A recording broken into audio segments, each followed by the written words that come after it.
All right, I think we are back. Hopefully you did not leave.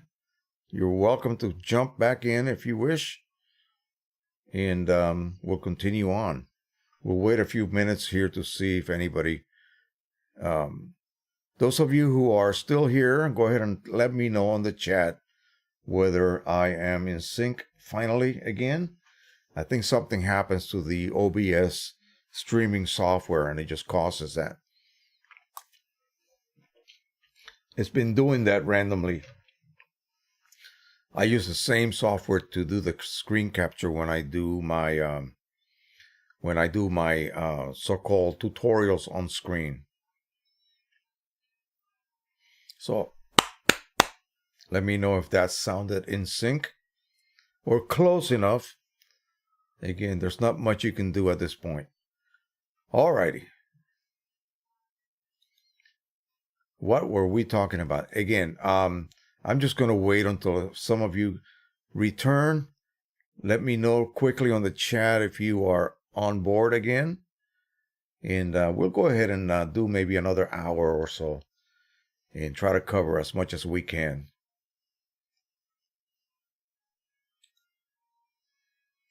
I'm keeping track of my view here. Yeah, want to make sure that I am not lagging. And so we got 4 people. We got 2 likes already, even after that snafu. 5 people right now. Go ahead and tell us who you are, please. All in sync, he says. Great. So we're good to go. All right, let's go see how far we can go without any screw-ups. All righty, so let's see. We were talking about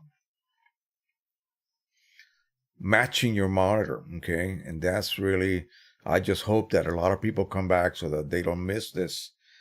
Matching the monitor has to do with making sure that the monitor itself is set to match what the printer can output, okay?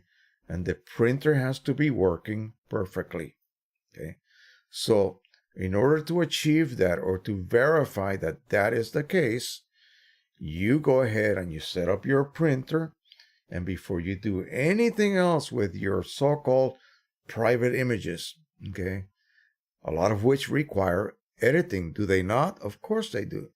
So, maybe out of the camera, they're not exactly what you want them to appear as. So you're going to go ahead and edit them. Well, you have to have a monitor that is accurately displaying the colors of your image, your values. Otherwise, you may go ahead and change the so-called tonal values, your density, your contrast, your luminosity, and so forth. And then the printer will just simply take that and reproduce it. Oh, but when it comes out, it's not correct. You know why? Because your monitor wasn't correct to begin with. That's the reason. So, in a nutshell, here's what you do. You need a standard. You need a so-called control. And that control, what is it? Of course, you know what control that is. That standard image or the evaluation image, v002.ProPhotoRGB, and it's a TIFF file. So you can get that from my Facebook group. You just simply go to the Files tab after you become a member, of course, and download it. And then when you open that image in, say, Photoshop, you have to set up Photoshop so that it doesn't try to change the working color space, which is ProPhotoRGB. So you need to set some settings in Photoshop in color preferences to warn you if you are going to open an image that is under some other color space and the working color space you are working under. See, Photoshop works under whatever color space you assign it to work under. And then when you open up an image that is not the same color space, it's going to say, hey, there's a discrepancy here. Do you want me to reassign the current working photos, working color space? Or would you like me to just open it without any kind of change? You're going to say open it without any kind of change. You want that original image to remain ProPhotoRGB, period. So You load it, open it. Don't worry what it looks like. File, print. And since I use Windows, I'm not a Mac user, you would then tell the driver, especially a Canon printer, to not control color, or to control color. And so what you need to do to verify your particular printer is to have available a paper for which it is designed for, and then choose that particular paper on your drop-down menu. And then the most important thing is to go to your, let me just go ahead and do that for you so that you know what I'm talking about. Let me go ahead and open that up. This is it. This is the most important thing that you have to do. And we're just going to use the Pro-100 because everybody has that, just about. Very popular. So we're going to open up. We'll go over to the display. We're going to right-click, Printing Preferences, and that will open up the driver. We're going to just minimize that for now. So you got your driver open. Let me go ahead and minimize that. We're going to do something in Lightroom in a minute, but you're going to click here. So we have Pro Luster. That's what I'm going to be printing on. Sure, why not? High quality. And click here. Boom. Then click on Matching. Matching will open up. It's set none right now because I am printing using ICC profiles on my editing applications. We just want to let the driver control color. So this is what you got to do. Just click on that. ICM, period. Done. That's it. Now the driver is going to control color. It's going to take the ProLuster paper you load on it. It's going to then print it through the ProLuster ICC profile that's living in your hard drive. So in reality, it is kind of by a backdoor process. It's going to print using the correct ICC profile anyway, because by choosing ICM, it automatically assigns whatever profile you chose the paper for, any of these papers. So it's going to locate those profiles. They're all installed in your printer. When you install the driver, you install the profile, okay, automatically. So that is it. You're going to go ahead and print that. And you're going to get a pretty darn close, perfect result, okay? And then when that comes out, you view it under strong light, and you say, wow, this is pretty good. This printer is working properly. The print is not too light, it's not too dark, it doesn't have a color cast. The monochrome section in the center is neutral. Your black to white ramp looks perfectly linear, no change in tonality. If you can achieve that, then you're good to go. That just means your printer by itself received that perfect information from that perfect control image and reproduced it as perfectly as it could, simply by itself. That's it. From now on, everything you feed it is going to be reproduced as it looks when you fed it to it, okay? So now you take that image to your monitor and you go, oh, there's a discrepancy here. My monitor looks bluish compared to this. The so-called rendition of this print, the image, doesn't quite match. If it's bluish, that means your white point or your white balance is set too high. If it's warm and correct on the print, then your white balance is set too low. 6500 is the correct standard white balance for monitors, okay? Just keep that in mind. You're going to need one of these, okay? Please really think hard about choosing anything else but X-Rite. Believe me. Take that to the bank. And then you go back and you keep adjusting that white balance until the color matches. You're worried about color mostly, okay? You want color match, and then you worry about the brightness of your monitor, okay? Remember, this is always going to be brighter. It's always going to be more brilliant. Somebody talked about, oh, when I print something like this, gosh, these reds and blues, they look dull on paper. And they look so brilliant on my screen. Of course they do. But you want to have perfect match neutrality-wise. You don't want to have something that's yellowish or bluish or greenish or magenta, okay? You want it to match. So don't worry about the fact that, yeah, that fish's fins look a hell of a lot brighter on my monitor. Of course they do. It's backlit. What you need to do is adjust the brightness, the luminosity level, so that it matches, somewhat matches this, okay? But what you're mostly worried about is getting that color match, okay? And if it's a global color match you're worried about, then basically it's your white point, your white balance. You want to get that to match. So that then when you look at something that should be neutral, it's displayed neutral, okay? I recently went to my wife's PT clinic, physical therapy, and she's back there. I sit in the front on the chair, and I just play on my phone, and I wait for her to get finished, and I had to show her something. So I got up, went to the back, and I showed her, hey, look at this, blah, blah, blah. Came back, and on my way out, I saw the reception desk with their monitor screen. That thing was yellow. Okay, my eyes are trained now to detect that. That was yellowish. So that's how far off the screen was. So if you were to open up that image on that screen and then you print it, it's not going to match. That screen needs to be balanced.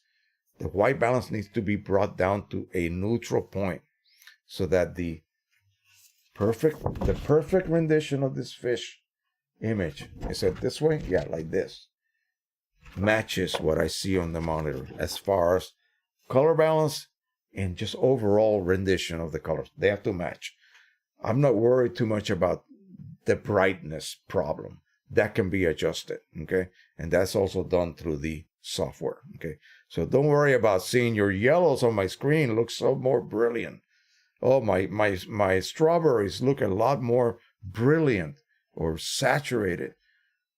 Yeah, there's only so much that a printer can do to lay down ink on something dull like paper, and then you complain that it doesn't match what is by just, normal condition, very bright backlit screen. Okay, two different animals. It's not the same whatsoever. Okay, so once you get over that, then you're good. You're okay. You know what to expect, and you know what not to expect. All right. So I think we lost a lot of people. That's too bad. Anybody have any questions? Any kind of problems you would like to have addressed? I got a lot more stuff to talk about, but I hear noise upstairs, and I think they're getting ready for dinner. So yeah, we talked about here's a good subject. Oh yeah, wonderful subject right here. And then we're going to do a very quick demo. Hopefully it'll be interesting for you guys. If you have a EPSON printer, remember EPSON printers currently, some of them are locked against any sort of third-party inks. Okay, let me go ahead and type something here.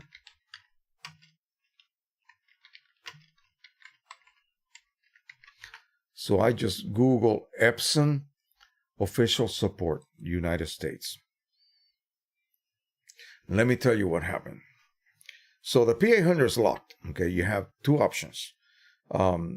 Very expensive decoder board that will basically, it comes preloaded with 9 chips with 30 sets of code numbers that can be used for 30 global resets when you are using third-party cartridges.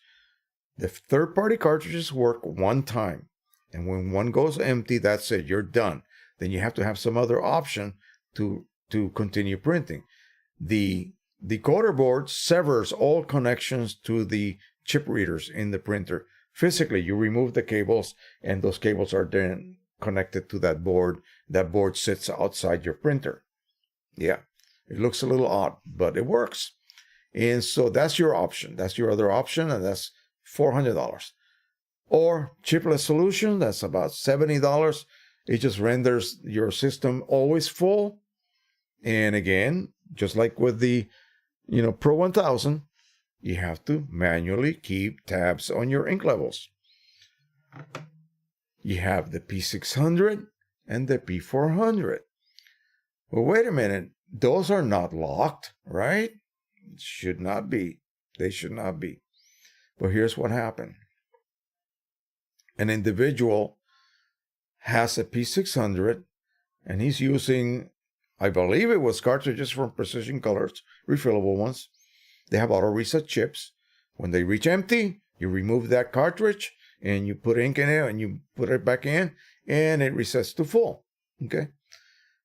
Interruption of power, once it is read as empty, it has to be declared empty first. And I have many cartridges that work on the same premise. So here's what happened. Overnight, somehow, his firmware was updated. How does that happen? Unannounced. He installed the wrong package. Let me take you over to the screen. We'll discuss what this is, and I'll tell you never to do this, okay? We'll jump over to the screen display. Here I am on the EPSON support site. We're going to click on the support tab and go down to printers. We're going to go ahead and click on the P600. And here it is. SureColor P600. Click on that. And if we look down immediately, the first thing you'll see, oh, download. Drivers and utilities combo package.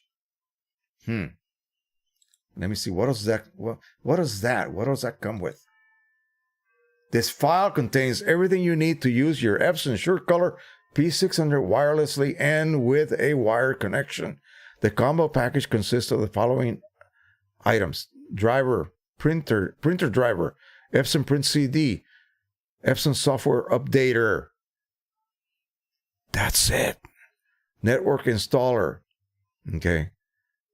This updater automatically updated his firmware, and he can no longer use third-party cartridges. Ain't that something? This is the one you want. Just the driver by itself, folks.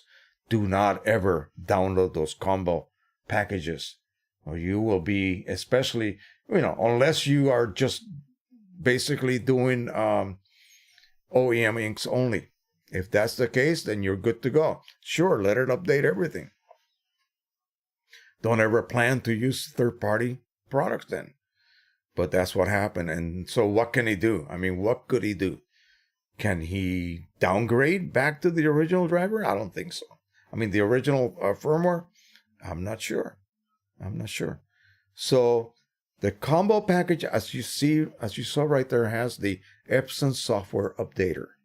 Okay. And that will get installed. I mean, boom, boom, boom, boom, boom, boom. And you don't even know it's running in the background. That's supposed to be awesome for you. It keeps you updated. Everything that's new, every time they have a problem and they issue a new firmware, there you go. It solves that, whatever the problem was. In their eyes, the problem was that you're using third-party inks. Third-party cartridges. Shame on you. Yeah. So that's it. Don't do that. Do not download that particular, package. Only download the actual driver that you need. And from Mac users, make sure you do that as well. Okay. Do not just plug in your printer. See, I remember back at work when I used to work on Mac, because we needed it for certain software, scientific type software, like DNA analysis type software. And so you simply took your printer and just plugged it in and it would find the printer driver for you. Well, yeah, that's pretty smart. The problem is that it installs basically a generic driver that will work on your printer, but it will not have any of the actual functions of the actual driver.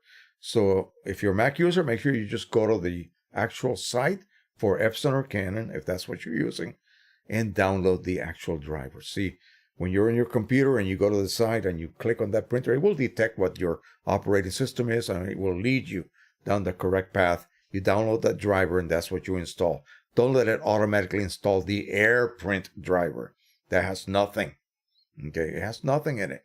None of the functions that you see demonstrated in someone else's videos will be available on the AirPrint driver, okay? So make sure you do that. And stay away from those combo packages unless you really, really are slick and you know exactly what to disable, okay? I've done it, but again, I could just imagine myself, just click on it, let it install the whole package. And next thing you know, my, printer's updated and I can no longer use single-use chips or something, like on a Canon printer. By the way, anybody here with a Canon Pro-1000 who updated their firmware to get a longer 47-inch maximum, and were you refilling? Were you able to continue to refill? I need to know that because I'm not about to sacrifice my printer and not be able to continue refilling. I mean, right now, the single-use chips are seen as genuine. So I want to make sure that I don't, lose that ability. Okay, I got too much ink invested in that printer right now to lose that ability. All right, let me show you something really quick here, what I just made. I took my Anafi drone up in the air the other day. I took a panorama, okay? And this is the print right here. I'm not going to be able to show you the whole thing because, again, it's huge. It is 47 inches long, 17 by 47. I'm just going to give you a very quick look at it. And this is just from my yard, which is the only safe place to fly, really. I could go out in the street, but again, traffic and all of that, that would not be a smart idea. So, how did I do that? Let me show you really quick, and then I'll let you guys go. But let me see, anybody here? If I have a Canon Pro-100, can I switch from non-OEM to OEM and then back without major problems? Sure, you can do that. It'll just run a cleaning cycle between each one, a purge cycle. So, but you don't want to do that constantly, okay? You really don't want to do that because you're dealing with that yellow ink that may react, and who knows when it will react. It'll gel up. It will gel up when it comes into contact with third-party yellow ink. So you don't want to, tempt the system, in other words. Once you switch over to third-party and you did not gel up that yellow channel, then you should feel lucky. And again, don't tempt your luck. Don't push your luck. So, but yes, you could do that. It's just that you really should not be doing it back and forth. Like, choose what. If you need to produce OEM prints for sale, then you really need two printers. Simple. Use one for testing and then the other one for OEM work. That's it. But you should not be going back and forth on the same unit. You may end up developing problems, okay? So let's go ahead and jump to Lightroom.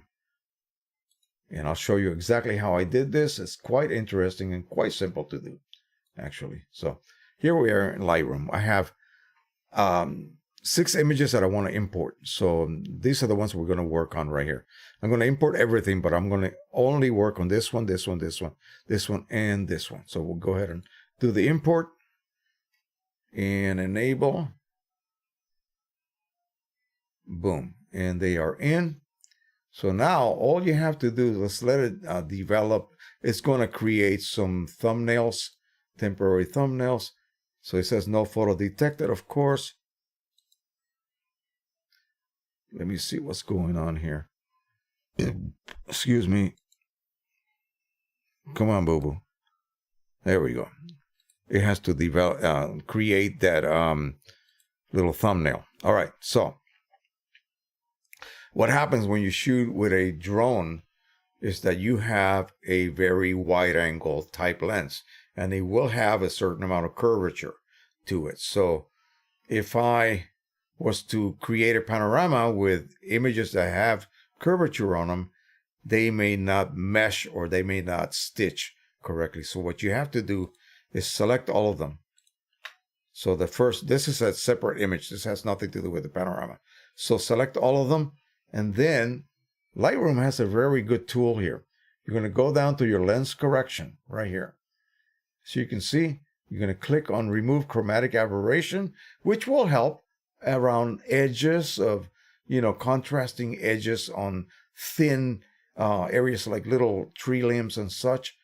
But here's the magic, because this is actually raw files. Okay, so the raw files have the information from the camera they were originally shot with. So if you were to use a Nikon, like I have a Nikon D3300, and I got the just a cheap kit lens that came with it, it will recognize what camera and what lens was used. Okay, so we'll go ahead and click on Enable Profile Correction, and you can see how it just flattened everything. It removed that spherical aberration. Watch. You see that? And it did it correctly. It did it specifically for what? Right here it says Parrot. That's the brand of the drone. Parrot Anafi 33mm lens, 2.8. And again, the profile. No, yeah, 2.4. 2.4 23mm. So in order then to apply that correction to the other 4 images, since we have them selected, all we have to do is click Sync and Synchronize. And now they're all corrected. Now what we need to do is don't worry too much about, correcting exposure or anything of the sort. Remember, this is raw. It's going to be very flat as far as anything. We will do that later on post. So now all you have to do is right click on your display and photo merge and panorama. It's going to analyze the 4 or 5 or 6 or 10 images and will display the stitch result. And you see that all of those areas here that had to be, corrected for, if you will. And, it doesn't produce a complete field, in other words. That's what happens with any kind of panorama. Merge. And what it's going to do is going to create a new file here that will be made up of that combination or the stitched result of those 5 images. Now, the more you overlap, in other words, I did not do this perfectly well. I'll have you know. So the more you overlap, the better the results will be. So here is the finished file. So what do? We hit on R for crop. We're going to bring this up right about there. You see, I have to do that, in other words, to be able to, I'm going to lose all of this back here, unfortunately. Well, what if we do this? What if we just do this instead? Watch. Enable correction. Again, it's going to recorrect that image result. And now we don't have to crop as much. How about that? You see that? We have to just crop a little bit off the sky where you have some blank white areas. And then down here, boom. And you are done. That is your panorama. How good is this panorama? Have a look. Well, this is the black. I have this clipping warning on. So what you need to do here is just simply raise the level of your black point right here and make that go away. Now you're not clipping those shadows any longer.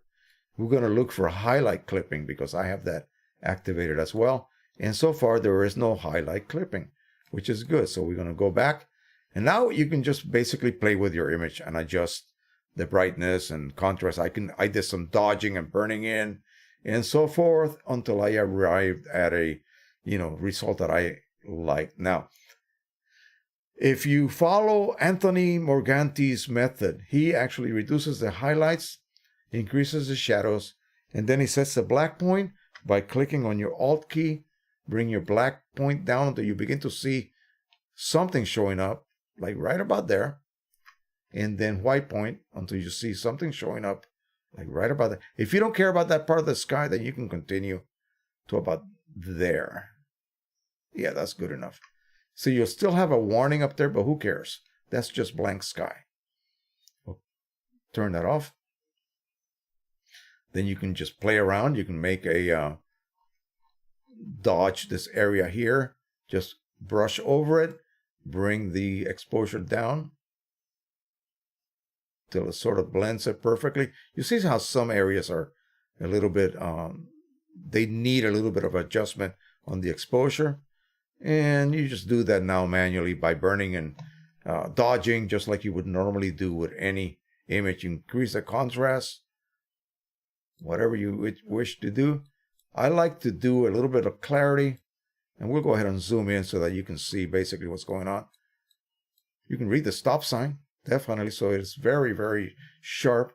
Now we're going to go ahead and do sharpening, or you can do a curve adjustment. I like to do a slight S-curve, and then come down, and you can adjust individual colors right here, saturation or luminosity. Sharpening is what I like to do. So we're going to go ahead and mask this. We're going to mask it until I'm almost just basically doing only the edges. And that way I can add a relatively high amount of sharpening and not lose any of the detail. I can still read the stop sign correctly. Noise reduction, you can do color.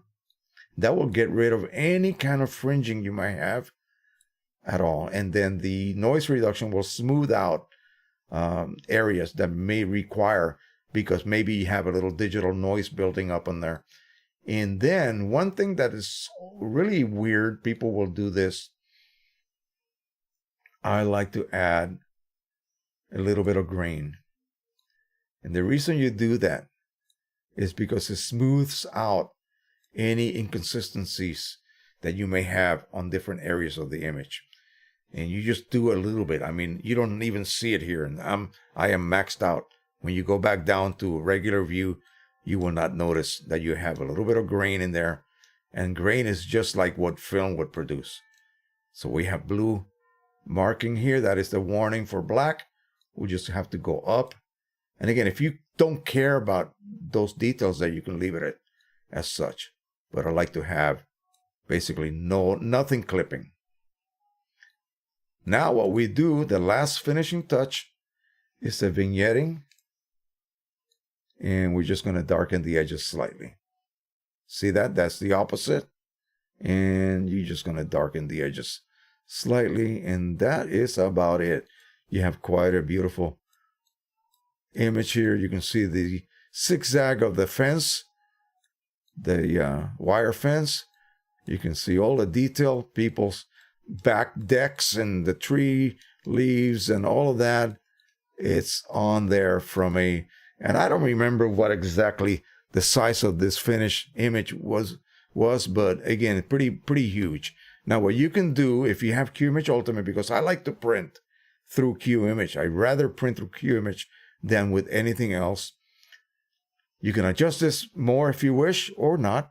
You go to File and then plug in Extras and Qimage Ultimate and just let it export. It's a huge file, so it's going to take a while. So just let it export. Once it exports, it will open up Qimage and then you'll have access to it and you can go ahead and print it from there. And I already have a paper size which matches that one that I showed you, 17 by 47 inches. And all you got to do is pop it in. Boom, you're done.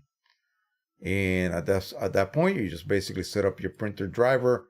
So if you're going to use EPSON Pro Luster, see, I have my so-called size right there. So EPSON Pro Luster. And you just simply go to your driver, let the driver manage color, properties, open the properties, and you're going to use ICM just like on the Canon printer. There you go. That's going to use photo paper luster and ICM, meaning that the printer driver is going to use that profile to print this image. And it will come out perfect. Okay. Undo borderless, because we're not going to print that borderless, of course. And again, you can see my ink levels. I'm not even close to empty on any of those channels yet. And that is it. You print that, and this is what I got. Okay? Simple as that. And the reason that my print matches is because my monitor was matched to that standard image output that I created a long time ago. Okay, for all my printers, every one of them, it matches. I have not calibrated, but I have certified every one of my printers by printing that standard image, and that's it. Once you do that, you are done. Oh, I just don't get how people don't have a match to their monitor. Okay, you have to match the monitor via the use of a spectrophotometer and its software so that it matches the output. I wish I had that standard image. Where's that? Where is my standard image? Gosh, I don't know where I put it. It's in here somewhere. Anyway, so that standard image has to be made to match. Once you do that, that's it. You're done.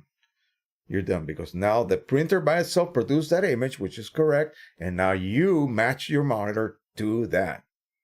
That's it. Now whatever you edit is going to be reproduced correctly, faithfully. That's the word. Yeah, faithfully to what the display is displaying, because you're relying on that display, right? You're trusting it. Otherwise, how am I going to change something subtly, right? If I don't trust the display, why should I bother? Why should I bother changing the hue a little bit? Because I don't know what the printer's going to spit out. Yeah, you should not have that problem. You should trust what the display is displaying to you, so that when you make an edit on it, you know what it's going to look like when it comes out of the printer. It's really that simple. It's not rocket science. You could make it rocket science, but you shouldn't have to. Okay, you shouldn't have to.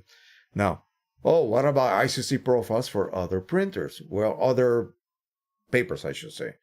Well, you're relying on the company that produces ICC profiles for those printer paper combinations to produce correctly operating profiles. There's people that have gotten bad results. They know what they're doing. They know what they're doing. They can produce, they can print something and use a profile for that paper, and they get great results. Then they go ahead and use another paper with their particular profile for that paper, and they don't get good results. What does that say? If you know what you're doing and your settings are correct, and you didn't change something between this result and that result, then it's got to be the profile. It has to be. All profiles are not perfect, okay? I don't care who makes them. You can't really rely 100% on all of these other profiles that you can download from all of these paper manufacturers. The only way that you can be absolutely sure is to make your own, because you're making it for your printer. You're making it for your particular Pro 1000. You're making it for your particular Pro 100, P800, and so forth. Regardless, you are the one that's controlling the whole process, because you are the one that's creating that profile for yourself. All right. What did I just do here?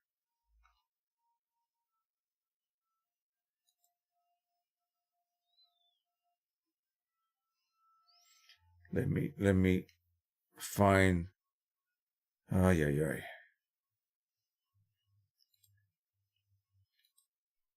Today is not a good day. Let me make sure I didn't screw up.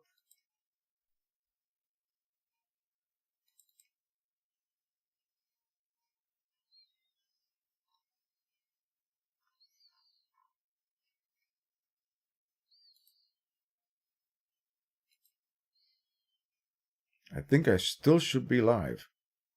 Yeah.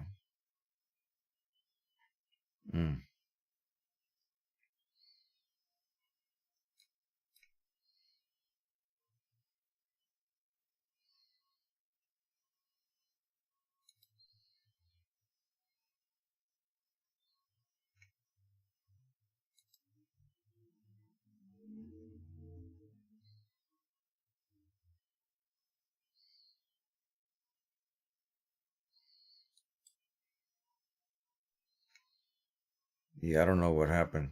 Gosh.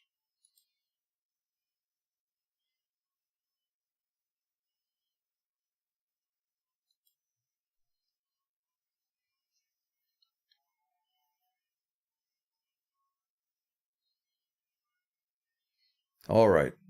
This whole thing has been a total fiasco. Um,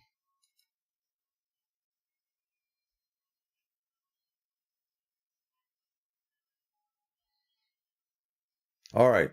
This whole thing has been a total fiasco. I'm just going to go ahead and officially sign out before things get even worse.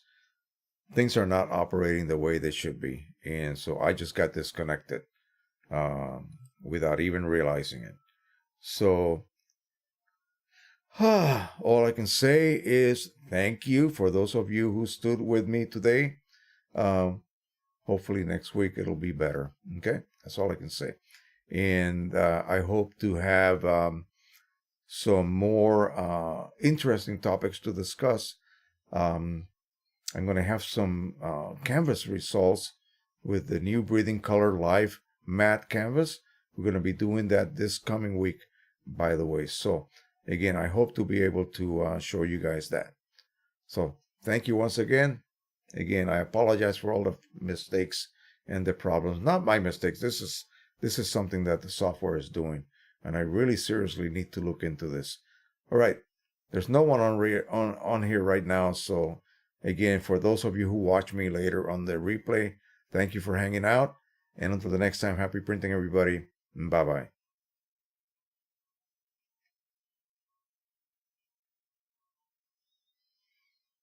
I see we got 2 people here.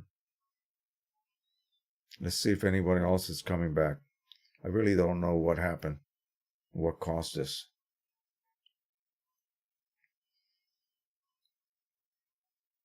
I apologize for the 3 of you that are here right now. If you could very quickly let me know in the chat who you are and whether you would like me to stay or not. And we can proceed. I don't mind.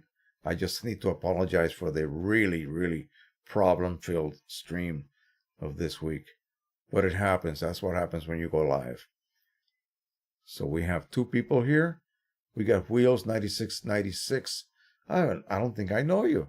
Hey, yeah, I am live. I've been live, but it's been just full of problems. I don't know what the heck is going on here with the OBS streaming software.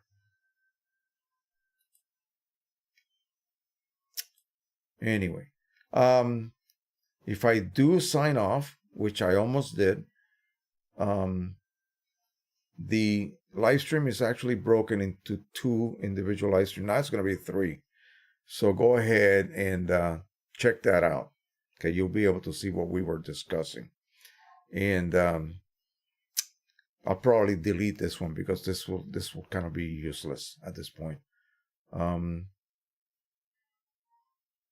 Oh, you got here after the problem, so it's new to you. Yeah.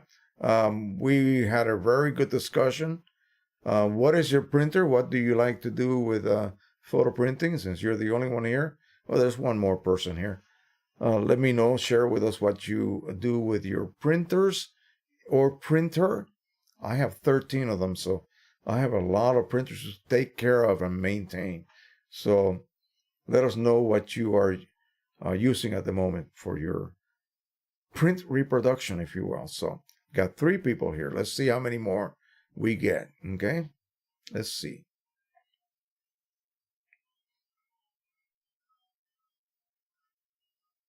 Go ahead and tell us what you're using, Wheels. And the other 2 people, go ahead and let us know you are here present. Tell us who you are, where you're watching from, and so forth. Tell us what type of printing you are interested in doing, and printers or models, or whether you want to use OEM or original inks or third party. Just so you know, you are coming through fine, but your chat is still showing on the other feed without 30 people. With about 30 people, well, I can't even get the other feed. That's the problem. So I never went off the air. Is that what you're saying? This is ridiculous. I don't know what to do.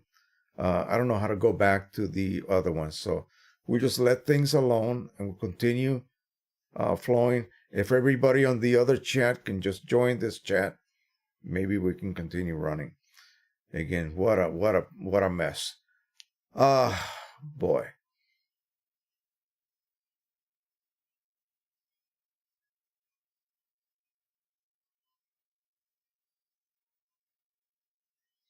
Yeah, you have to check out and come back in. Yeah, that's true. Wheel says he's got a P600 OEM inks printing watercolor illustrations on cold press stock. Awesome. Great. And that printer is wonderful for that. Wonderful, because it's a really good matte media printer. Just make sure you just don't constantly just print using matte black ink. Occasionally, you have to switch. Otherwise, that switch valve is just going to go bad on you.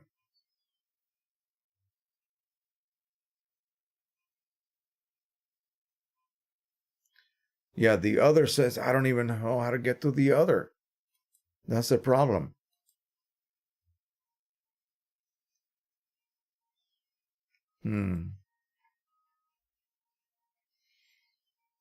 We'll just stay here. I don't want to do anything that's going to screw things up even more. I wonder whether this will be stitched together by YouTube. I hope so. I hope they do that. Sometimes they're actually smarter than we give them credit. And but I checked earlier, and it was actually two separate streams. The one that I was a little bit out of sync on. Yeah, I had to restart that now.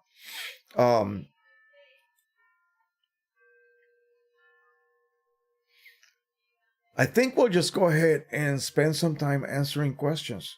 So if you guys got any questions, please take the opportunity right now to just ask away. And then we'll see what we can, if we can recover from this disaster, basically.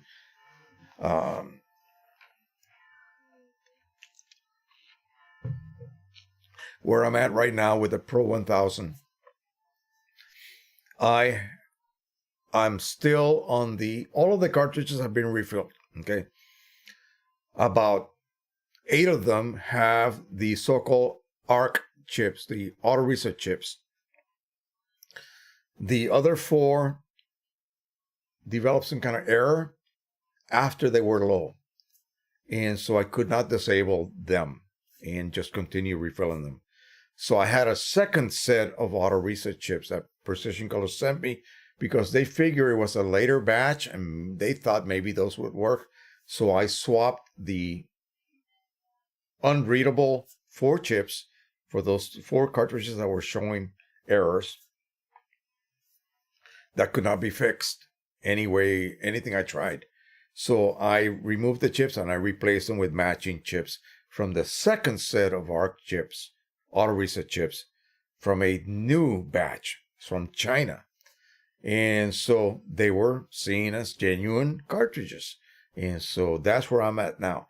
The other 8 are at different levels. They're going to reach low at some point, and we'll see how they react, how they, behave, if you will.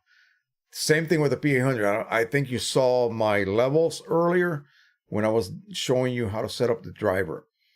And the way that'll work is that when one of those cartridges reaches empty by the chip, it will then not be recognized anymore. You'll get a kind of a scary non-recognition error. And at that point, what you do is you switch over by pressing the button on your decoder board, and all of them get reset to full. So the one that was empty and not recognized would be reset to full, as well as the other 8, whatever levels they were at. That's great, but I would love it if it was 1 cartridge at a time. Yeah, because then you could really, imagine a cartridge that was only down 20%. It still had 80% of the ink. I just threw away the rest of that ink monitoring, part of the chip. It's gone. It's just reset back to full. So I had to unnecessarily reset the other 8 cartridges. to full. But that's how it works, and that's what we have to accept. So either that or use the firmware. And since I have that expensive decoder board, I'm just going to go ahead and stick to that for the time being, because I have a long way to go. Again, even after printing a big old panorama like that, my ink levels are still pretty high. So it's going to be quite a while until one of them reaches low, or empty, in other words. All right, let's go ahead and look at some of this stuff. Maybe we'll make something out of this stream tonight. I don't know. Last week's was good. I don't know what's going on this week. Okay. Huggy Bear says, the other said you had 26 watching. Okay. Well, they should jump over here. If they can hear me, jump over to the new stream. Okay. Curtis, or the new chat, if you can figure it out. I just cannot. Curtis Bazar Jr., ET2720. Is that a Eco? What kind of printer is that, ET? Extraterrestrial? No, I'm just kidding. Cal Johnson says, can I make my 3800 like you've done with all gloss optimizers? I suppose so. Yeah, I suppose so. Why? What are you going to do with it? Same thing I was doing? You can.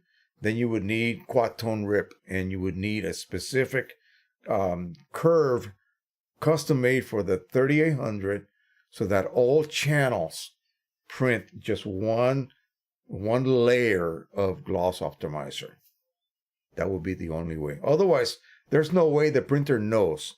What are you going to do? Send it a blank image? Yeah, that's what you normally do. Send it a blank image. And the printer will then look at it and say, the driver or the RIP software will look at it and say, okay, I'm just going to lay down a given amount of chroma or gloss optimizer per channel, all 8 channels that are active, because remember, you have two black channels that are going to be sharing. Wheels 9696 says, having issues with that the cold press stock isn't feeding great through the top loader. The feeding mechanism isn't grabbing the stock very well. Yeah. Isn't that a paper that needs to be fed through the front? I believe so. I believe so. That amount of curve from the top feeder may be too much. Is that a heavy paper? Is that a thick paper? That may be the case. Dan Carter, I came from the other stream. Good. Please don't leave. Wheels 9696, I can clean the feeder with a bit of alcohol and it will grab okay for a few prints, but then it will constantly misfeed and won't grab. You mean the rollers. Be careful with using alcohol. It will just dry the rubber to the point where it'll be even totally useless. Okay. How old is your printer? It shouldn't be doing this. Again, and I think the recommended way to feed that type of paper would be through the front feeder. Okay. In other words, the flat feeder.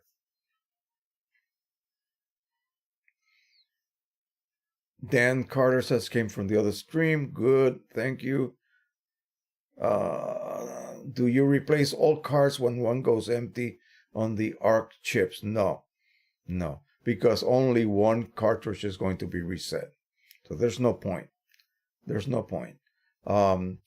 If you could, this on the Pro 100, you can, and the Pro 10 also, you can reset all the chips at once. Okay. And if you're really, really super quick, you can refill them all up, and then you start from fresh again with a complete set all the way up, all of them full, situation. And it's going to be quite a while until one goes empty. That's what I do with my Pro 10. I have cartridges already set waiting. When one goes low or empty, on the Pro 10 you can go till empty. On the Pro 100 you should go only when you're low because of the sponge. Pro 100 has a sponge. Okay, the Pro 10 does not. It uses an ink bag. And so you can go empty with the Pro 10. So one goes empty, replace the whole batch with a full set, already pre-filled, already reset to full. That's it. One purge cycle purge, exchange. Whereas if you do one at a time, like you have to with ARC chips, then every time you change one cartridge, all the cartridges are going to be purged. In other words, a little bit of ink is going to be used to keep that print head clean and primed and you name it. Yeah, so it's a very wasteful way to do your cartridge management if you are refilling. If you're using OEM original inks, then you have to live with that. But not when you're refilling. When you choose to refill and you have an extra set of cartridges, which is the way to go, then you can do that complete exchange because you're able to reset all of them. With the auto reset chips, you can only reset that one that's empty. The other ones are still at different levels. They cannot be reset until they reach empty individually. It's a domino effect. There's always one about to go empty or low. You see? Curtis Bazar says, EPSON, okay. Tim C says, Canon says to not touch the ink cartridges once installed in the Pro-1000. I usually shake the cartridges in my EPSON 3880 once a week. Do the Canon inks not suffer from settling or pigment? What do you mean, do not touch the cartridges? So you're not allowed to take them out and agitate them. Okay, no problem. The Pro-1000 self-agitates itself. There's no need to do that. You will hear that every once in a while. It's this rhythmic, piston-like sound. That's the ink being agitated internally. So, I told you that Canon Pro-1000 was smart. Yeah. It does so many things. The more I find out, like I said earlier, the more I fall in love with it even more. Yeah. It's a fantastic printer.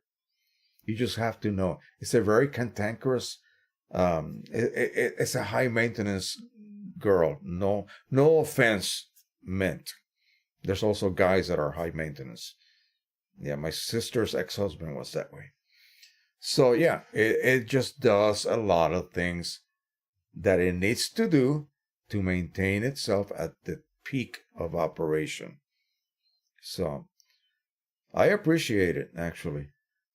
Wheel says that 8x10 cold press, 350 grams. Yeah, that's pretty heavy. It won't grab through the front loader? What do you mean? You push it in and line it up and it will not feed? That seems odd. Best way to clean the rollers, then on the P600, try one of the sticky sheets Epson used to sell, but it jammed and ripped. Terrified to try that again. Yeah, well, other than what you've been doing, there is a trick that you can do, and I don't have a sheet of regular paper here. It's one of those do-it-yourself type tricks. Here we go. I have an old nozzle check here.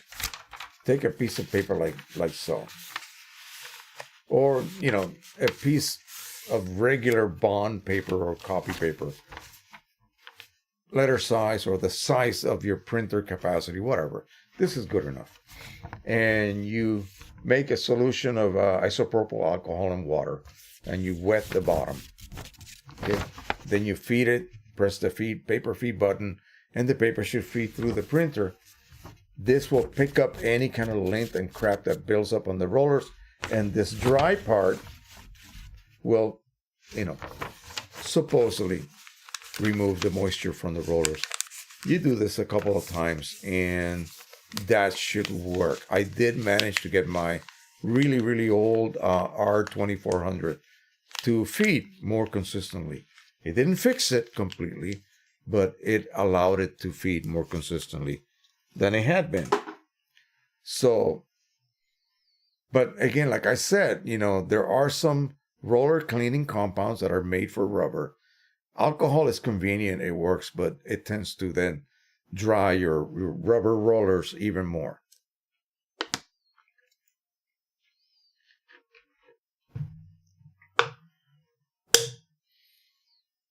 Okay, there's a reason your sister's ex-husband is her ex-husband. Yes, absolutely. I don't need to even tell you the story. Right now, she is happily married to a wonderful guy and doing quite well.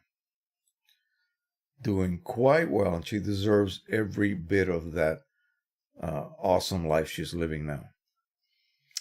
Okay. So anyway, I think, hey, it's 6:12 my time. Anything else we need to discuss? I really practically ran out of the subjects that we're going to be covering. I want to leave a few surprises for next week. I don't want to disclose everything, but it all has to do with following some simple rules. Every day I read questions from people that are still having the same problems, and it's been discussed already many, many times.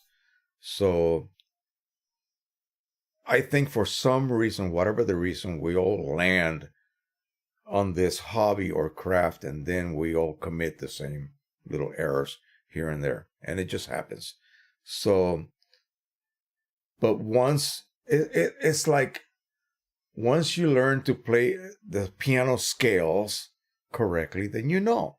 Before you were doing them incorrectly, rendered, and your professor told you, no, you're supposed to play them this way. And then you learn how to play them that way. That's it. You never go back to, you see what I mean? Once you learn the process, and it's something like riding a bike, it'll just come natural.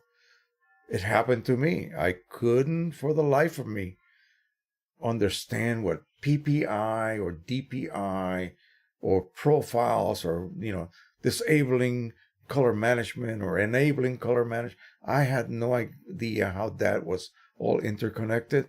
And every print that I made, I could take the same image and print it 10 times and get 10 different results. That's how inconsistent I was. And then finally, it just kind of hit me. It did, and it just registered finally. And so after that, life's been good as far as this goes. I don't have to worry. Like I said, I don't even bother coming back to the monitor. I just look, I know what the image is supposed to look like. So when I see it come out, then I take into account the slight dulling effect that paper will have. And depending on the paper, you will have different results. It's not all the same. Papers have different color, paper-based color, if you will. This is pretty cold. This is pretty neutral.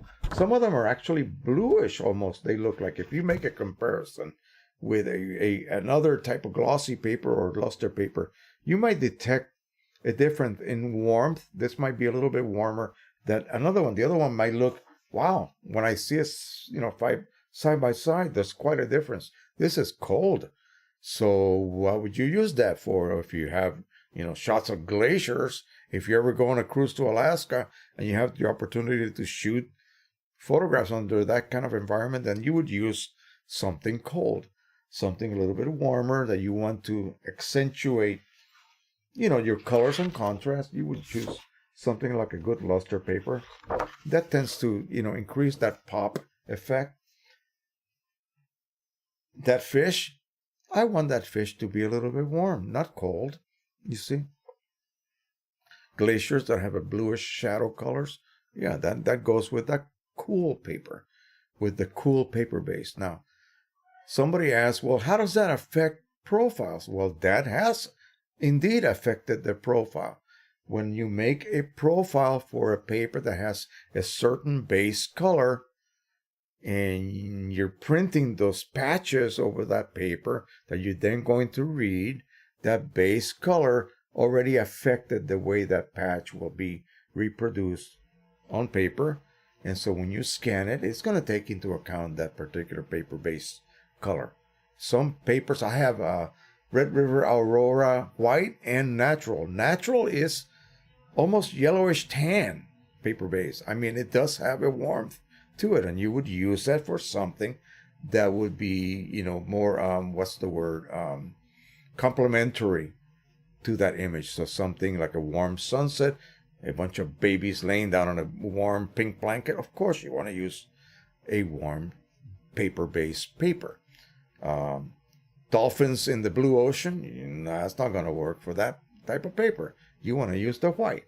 And this cheap Canon paper right here, the luster, this has optical brightening agents, and it reacts differently to whatever light temperature hits it. Okay? If the illumination has a lot of UV, it causes the OBAs to fluoresce, and that gives you that false impression of a more brighter paper base. Okay? That's what it's there for, to increase the look, the brightness of your your finished image on that paper. It's not going to look as dull as it normally would look like without those optical brightening agents. Now, your fine art papers do not have that. So people may say, oh, when I print on those, they look a little bit kind of duller. It's like I have to increase the contrast a little bit. Well, yeah, that's the way it would look on that other paper if it didn't have optical brightening agents or OBAs. And the paper manufacturer's chart gives you all the specs on that paper that you buy, will tell you whether there's OBAs or not. Some of them have a very low percentage. Some of them have an extremely high percentage. Yeah, literally. And so what happens? If you look at something on window light from a north-facing window, there's no sunlight landing on it. It will look different than looking at it on a southern window, for instance, next to southern window light, because that may have actual sunlight on it. And so OBAs will give you a different look depending on the temperature of the light you're using to view it under. So it's pretty tricky. The only papers that will not do that are papers without OBA. So be aware of that when you choose to buy papers, okay? Now, the layperson will choose probably this paper because it just looks so much brighter, so much pop. It's like when you go to the Best Buy store and all those TV screens, you're going to gravitate toward the one that's more contrasty, brighter, and more colorful. Oh, this is gorgeous. Well, that's actually wrong. That's unnatural, you see. So learn how to examine your images and how they're supposed to actually look, okay, rather than the enhancement that you get for printing and something like this. Don't go Google eyes over a print that is just incredibly saturated and bright. I have some of those, but I know that's unnatural. That's not what the original scene looked like. Okay, I know that. Sunsets are notorious for that as well. So just kind of learn how to examine, how to analyze. That's the word. Analyze what a true natural result should be. And once you can achieve that, then you can go ahead and kind of artistic license, that's what they call it, and play around.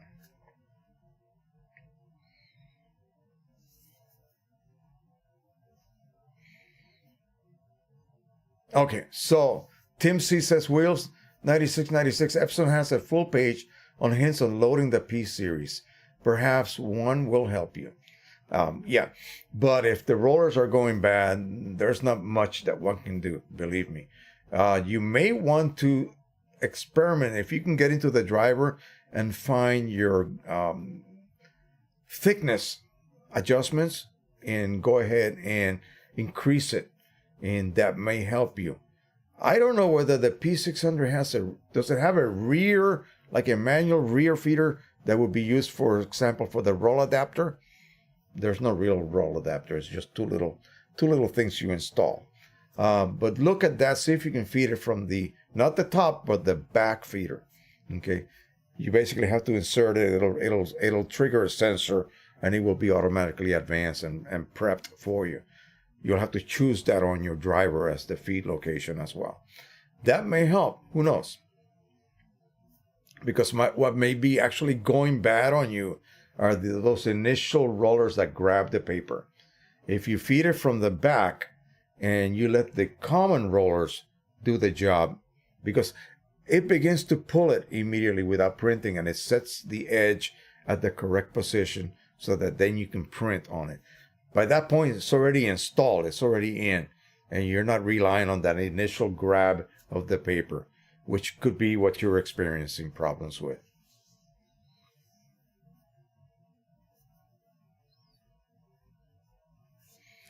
TLPT says, by the way, in case you were wondering, you have 15 in each stream, so 30 people total. Okay. Ah, boy. Okay, that's crazy. We'll see what this comes out at the end. I have no idea what is going to actually be saved as by YouTube. Mesa4 says, hi Jose, I have a Pro-1000. I remember you saying that when you replace the ink cart, it wastes 1 ml. I didn't say 1 ml. It wastes some ink. Is that true? Yes, it does. It does create a purge cycle. Purging means to remove something. Okay. So what it does when you install, here's what happens. Let me give you a scenario. You open up the lid, you press the ink change button, you allow the print head to come to the center position, you remove one cartridge, and you immediately put it back in. That's all it takes. When the head returns, it's going to run, let's call it a mini cleaning cycle. And all 10 cartridges will be used, basically. A small amount of ink will be removed from each cartridge. That's it. That's why if you're just changing single cartridges, one after the other, see what happens is the inks are never used at the same rate. They're going to be all like this. And so you get one that's empty, you change it, you pop a refilled one or a brand new one in, and another cartridge that may have been low becomes empty because of that purge cycle that takes place. And you got to replace that one. And another one that was 2 steps above empty, now it's empty. You see what I mean? So by replacing the whole set with one that has already been refilled full and reset to full, boom, you start fresh, 100%. All the positions have 100% ink, not all kinds of different levels. That's the whole point. Okay, if I look at my Pro-10 right now, they're all pretty, getting low, but they're all pretty much equal. Okay, because it takes a couple of cycles for that difference in levels to start to build up, and then you're just constantly changing cartridges. If you print a lot, you're going to be constantly changing cartridges. Every time you turn around, you got to change a cartridge. All right. Dan Carter says, just received my sample packs from Red River Papers yesterday. Highly recommend everyone spend a few bucks and compare their papers. Yeah, if you are wondering, oh, what paper should I use? What do you recommend I use? Well, I cannot recommend anything, because what I like, you may not like, and what you like, I may not like. Should I tell you what kind of card to buy, what kind of camera to buy, what kind of printer to buy? No, you have to do your research and find out what fits your needs. So get those sample packs and then just get a few images, whatever. You know, I don't care what it is. How about this? You get yourself a few images and you start to print them on different papers and just examine them. Some images work best on certain papers. I mean, they just get along like they're in love. And then some of them look terrible. Totally wrong type of image for this particular type of paper with these particular qualities. This is more for this other type of image. So that's what is beautiful about these sample packs. You get, I think you only get like 2 each. They're labeled, so you know what each is. There's no mistake. You download their profiles. And if you're using OEM inks, you can go ahead and use those. Oh, there goes my panorama. The heater was blowing on it. And by the way, for those of you who are new here tonight, in this particular part of the stream, here's the panorama that I did by shooting 5 raw images from my drone of the neighborhood. And then I went ahead and stitched it in Lightroom and printed it on my P800 because it has roll support. So It did a terrific job. I'm very thrilled with it. Let me put it over here. And I will continue to do so. I need to just find better, more, picturesque areas to shoot. And I'll be able to produce lots of gorgeous panoramas that are just so simple to produce. It's just ridiculous how painless it is. Alrighty. How much ink do you save by refilling and filling all carts and replacing them all at once and not replacing each one? Well, let me put it this way. On a 10 cartridge printer, 10 times the amount of ink. How much ink is that? I have no clue.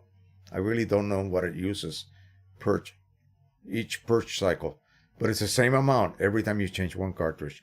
So say in 2 months you change 10 cartridges. That's 10 purge cycles. In 2 months you change one complete set. That's one purge cycle. That's 10 to 1. Okay.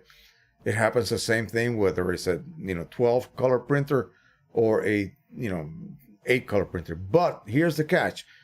Pro-1000, you cannot really do that because you would have to be able to reset all of the cartridges to full. Okay. That's the beauty of the Pro-100 and the Pro-10. You can manually reset those chips to full. Okay. So one goes low. I don't care if the other chips are at different levels. I'm not losing anything. I'm just going to top off those other partially filled cartridges to full and reset them to full. I'm not losing ink. I'm not wasting ink. I'll be wasting ink if I choose to only exchange one at a time. That's it. Because of that stupid domino effect that takes place after a couple of cycles of printing. In other words, exchanging cartridges. It gets to the point where none of them are ever you'll have one almost dead, almost empty, and one still full. Yeah, that'll happen. And so that's what happens. You'll constantly be changing cartridges and constantly be producing purge cycles which waste ink, not just from that one cartridge, but the rest of them. That's why. And, that took a while to figure out, and I came up with this plan. And this is what I preach, and I hope everyone does this. If you choose to buy a Pro-100 or Pro-10, which are great printers for refillers because you can reset all the chips at once. Yeah. Anything else, you have to wait for the chip to go empty and then either reset it using auto reset type technology, or you have to replace the chip or whatever. But you cannot just do all of them because you'll be wasting whatever levels were left on those chips. You see what I mean? Like the Pro-1000 cannot be reset. So why waste ink levels on a chip? Let it go empty. It's going to be one at a time. Here's the thing. Those printers do not have purge cycles. They have stationary cartridges. They sit there. They do not react like these do. These ride on the print head. They produce purge cycles. Okay? Those are the ones. The Pro-100, the Pro-10, the P400 from EPSON, the R3000 or the P600. No, stationary cartridges, no purge cycles. Okay, so you don't need to worry about that. Only with the Pro-10 and the Pro-100. Those are the only two printers from Canon that are easily refillable. Those are the ones that you want to make sure that you don't get into this domino effect situation. That would not be good. And the more you do that, the more ink you're dumping into the internal pads, which have to be replaced by the service center. You can't do it yourself, okay? And it will cost you pretty much as a new printer anyway. So why would you want to reduce the lifespan of those internal pads? But in case you're worried, my Pro-100 is going to be going on 7 years this August. Okay, and still doing okay. All right. I've been refilling from the beginning. I think I printed a few OEM pictures and I removed those cartridges and immediately began to use refillable, modified cartridges for refilling.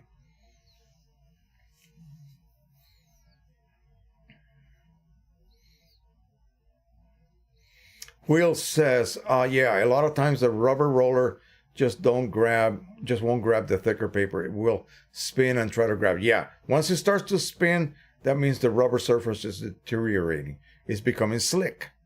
Okay, it's becoming possibly hardened. Okay, and it needs to be soft and sticky to put it into terms that, you would have to have in order to be able to grab paper, especially something that's thick.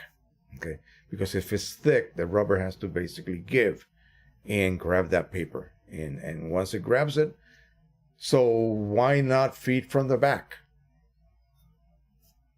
You would not have to worry about those feed rollers. Okay, you wouldn't have to. Try that. Give that a try.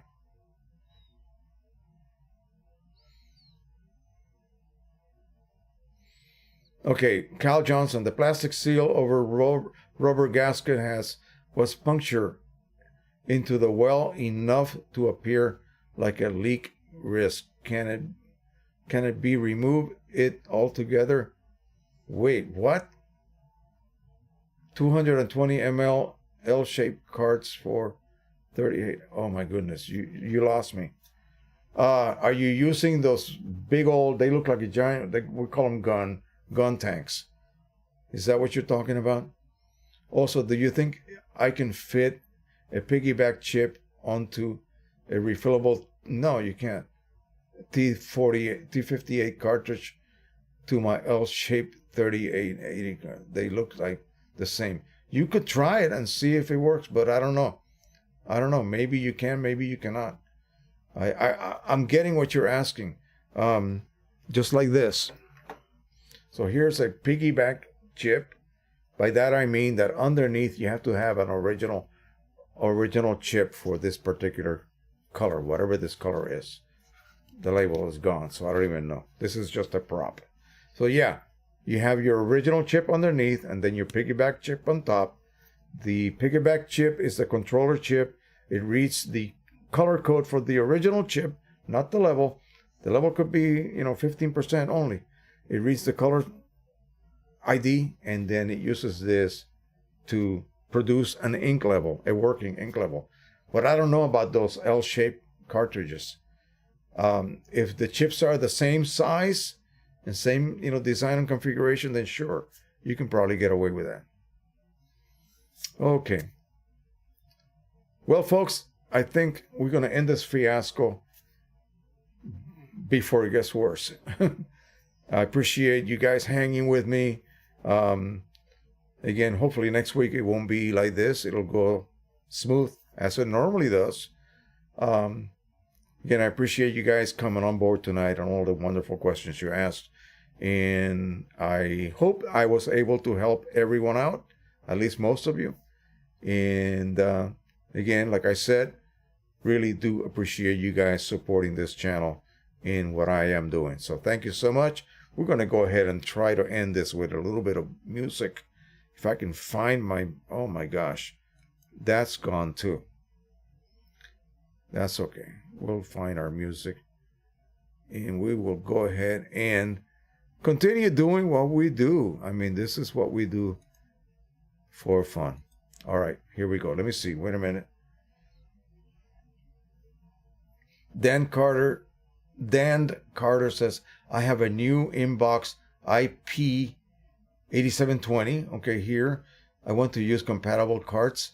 Do I really need to first install those setup Canon cartridges? Well, do you really want to know what your 8720 can do? Because compatible cartridges are inferior as far as ink goes. I mean, this is as honest as I can be, okay?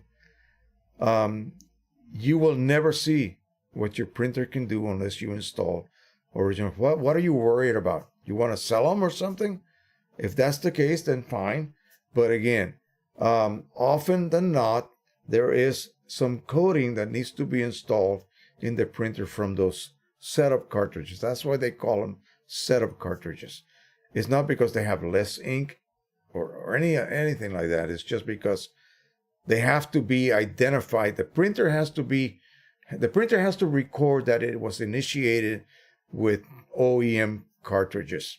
Okay, it has to, because I don't know what it affects down the road or downstream, but okay, just take that with a grain of salt. Can you initiate them with non-genuine inks? Probably. But again, like I said, if it has nothing to do with the chips, it has a lot to do with the inks. Because unless those compatible cartridges have ink as good as Canon's, you will never know. Are we talking about a Canon printer? I think it is. Right? Is that a Canon printer? IP8720? Yeah. You'll never know what the printer can produce. And you will be getting possibly mediocre results until you go back and switch to OEM and you go, oh my God. So this is what it really can do. You see, why would you want to do that? Again, unless you want to sell those cartridges, maybe that's what you want to do. Who knows? But again, I would just go ahead and install them and then switch over, and then you will see the difference. But again, if you're thinking about using compatible cartridges on Canon printers, I would recommend you did not. And I don't know whether the 8720 can have its cartridges modified or not. I really am not familiar with that model, so I cannot tell you whether you should just, install those cartridges, then modify them, then refill them with good inks instead of the junk that they fill compatible cartridges with. Yes.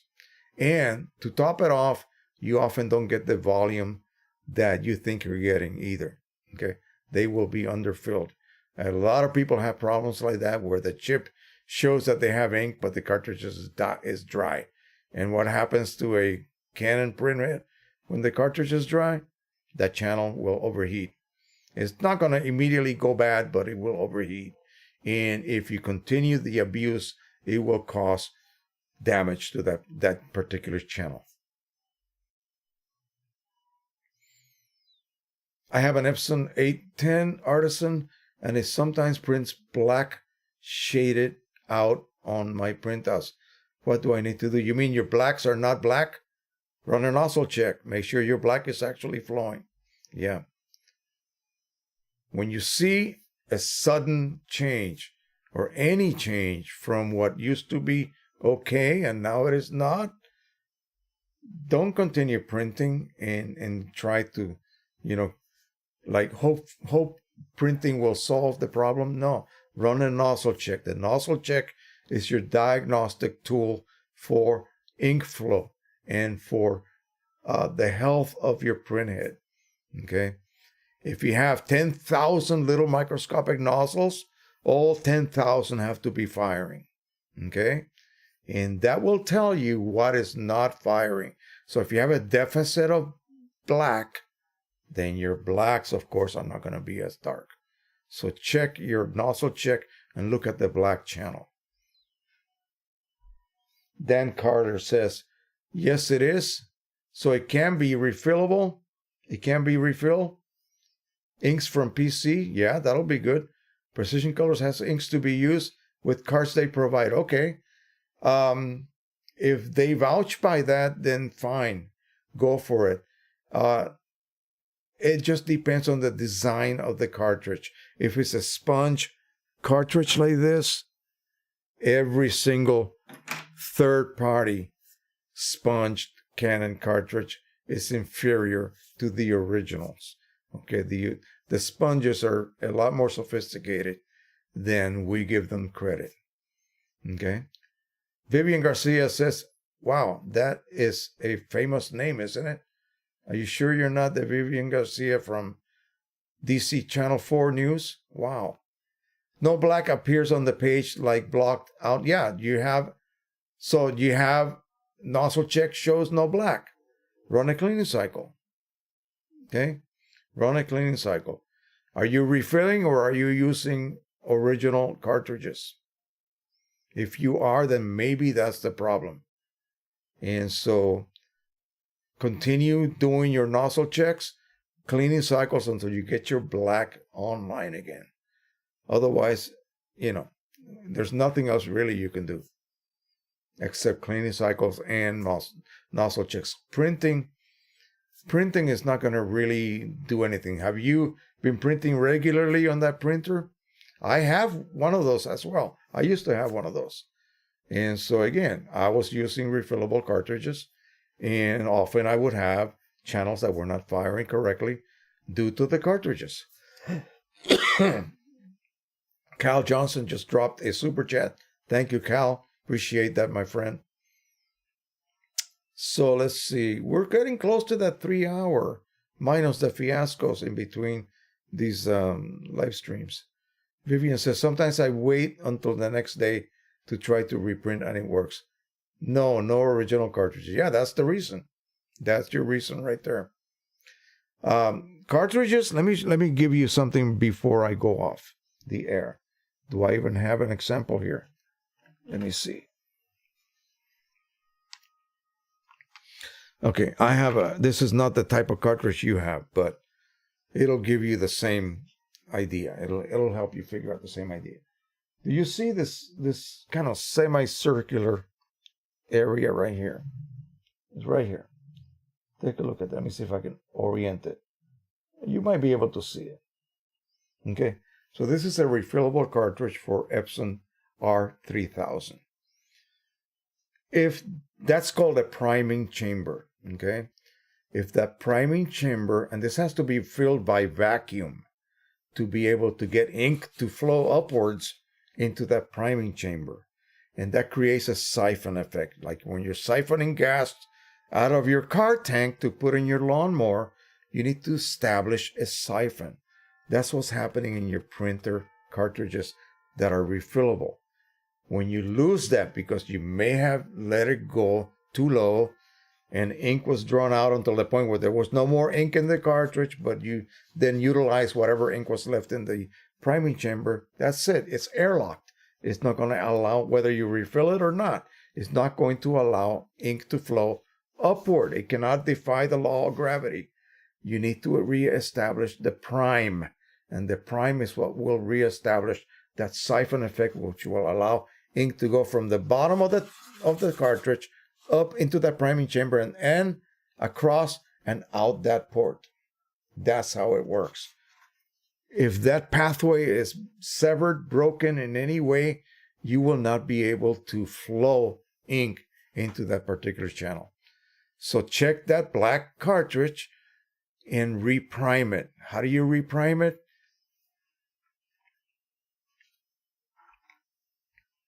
You take a syringe just like this, you stick it into that port, and you pull back. Forcibly, like this. You pull back. And that will force ink to go up and into that chamber. And then go ahead and top it back up to full. Make sure you reset it, if it's a resettable cartridge, and reinstall it. And then run a couple of cleaning cycles again. And you should be able to have, if it's not a head clog, okay, if it's a head clog, but you told me you were on non-original cartridges, so I suspect that's the problem. But if it's a head clog, that's another different subject, okay? And again, it could be something permanent, or it could be something that can be solved by cleaning cycles. Cleaning cycles are so wasteful, though. They use ink to clean instead of some other cheap solvent. Unfortunately, that's the way it is. Okay. Oh, you use original cartridges.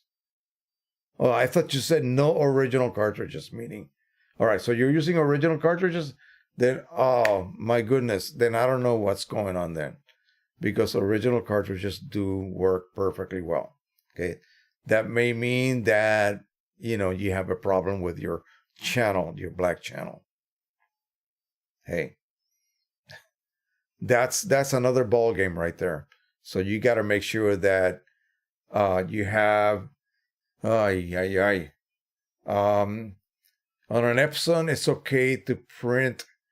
If you have access to Photoshop or any kind of editing program, just create a black document and send it on plain paper and see what happens. Send it and set the driver to think as photo paper and the highest quality, and just let it print slowly. It's not going to burn out the printhead.